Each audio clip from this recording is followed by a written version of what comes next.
Parent room workout number 4. This one has a few more upper body exercises than you're used to, so let's get started with a bear knee tap.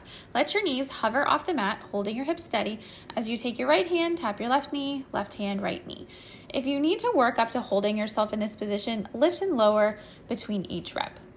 Next, we have a lat pull down. Here I'm showing you how to adjust the cable up to the highest point, and whatever hand is holding the pulley or the handle, that's the knee that's going to go down behind you. You're going to squeeze with your lats. So think your back underneath your armpit. You want to avoid bending side to side. Really lead with that elbow, keeping your shoulder out from your ear. Try to avoid bending your wrist too. Next, we have a bicep curl.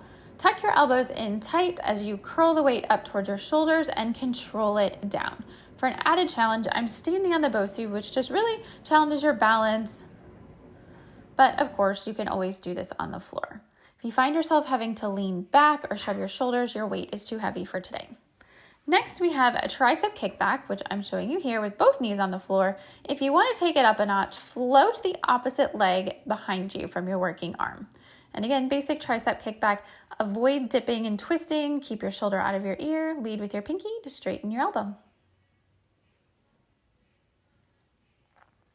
Next, we have a squat press. I love this move. It makes you feel strong and powerful. Good. Challenge yourself to get down low and press up in one fluid motion, keeping your core tight.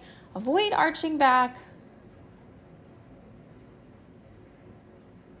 Next, we have a kneeling lateral raise. So lateral means out to the side.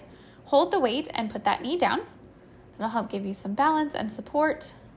Lift and control the weight down. Don't let it pull you, and avoid rounding, leaning side to side.